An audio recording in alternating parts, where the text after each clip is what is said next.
Here is our starter set of fundamental trig identities. I already gave you 6 cofunction identities I want you to know. Here we have the reciprocal identities. Now let's just talk about reciprocals. 5 and its reciprocal 1/5 are not equal. You would never say 5 is equal to 1/5. If you want to make them equal, you have to take the reciprocal of this side. So 1 over 1/5, keep, change, flip, would give us 5 equals 5. So you'd never say a number is equal to its reciprocal.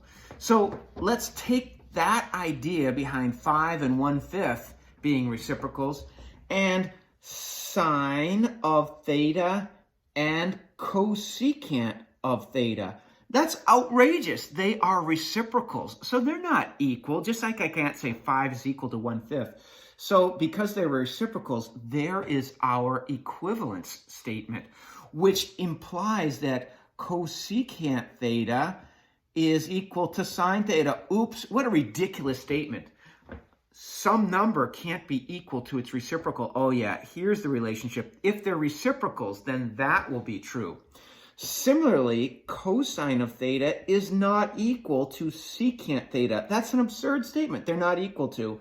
To make them equal with the reciprocal relationship, I put secant in the denominator there. Similarly, secant theta is not equal to cosine theta. That's a screwy statement. That's absurd.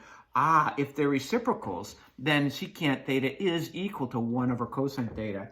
And of course, tangent of theta is not the same as cotangent of theta. If they're reciprocals, then this relationship will hold, which implies that cotangent of theta is equal to tangent theta. Oh, what a ridiculous statement. I forgot. Cotangent theta is equal to 1 over tangent theta.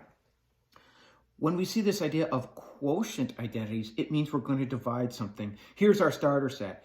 Tangent of theta is equal to sine theta over cosine theta, and cotangent of theta is equal to cosine of theta over sine theta. Well, if tangent is sine over cosine, cotangent is going to be its reciprocal. And here are our 3 Pythagorean identities. Sine squared theta plus cosine squared theta equals 1. Notice those angles have to be the same.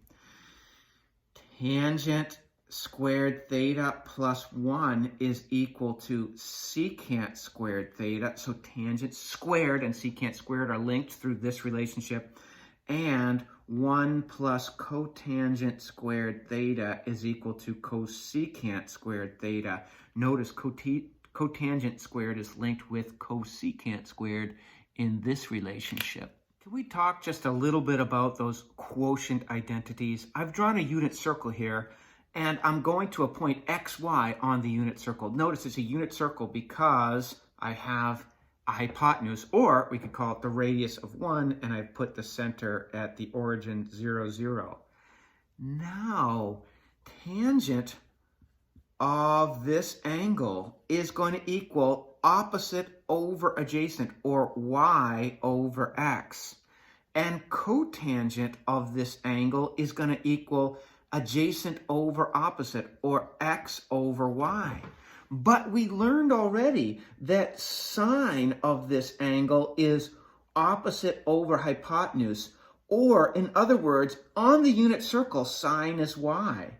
And on the unit circle, cosine of this angle, if I put my black cobalt eyeballs looking through this angle, cosine is x over hypotenuse, adjacent over hypotenuse, or simply x. Cosine is the x and sine is the y.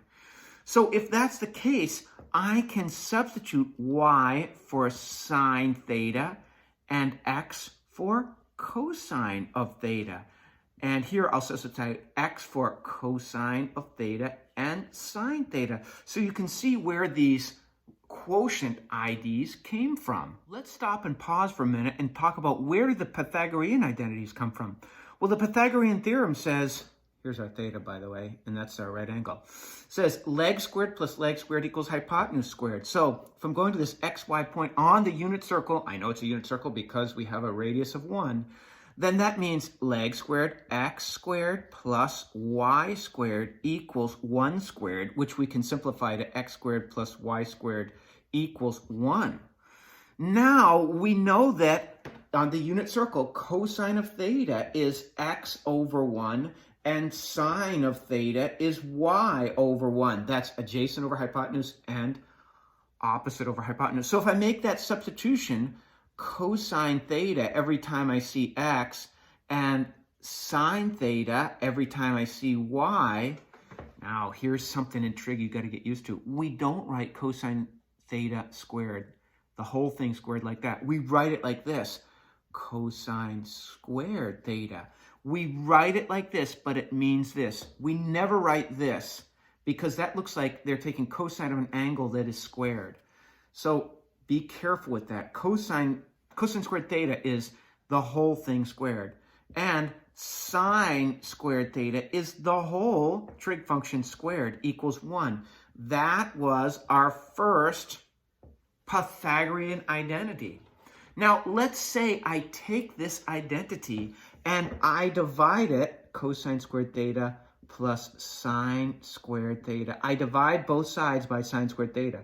That means I'm going to divide each and every term by sine squared theta. Well, cosine squared over sine squared. Well, cosine over sine is x over y. That's cotangent squared theta plus 1 is equal to 1 over sine is cosecant. So this is cosecant squared theta. And there is our, well, we called that our third one, but it's the next one.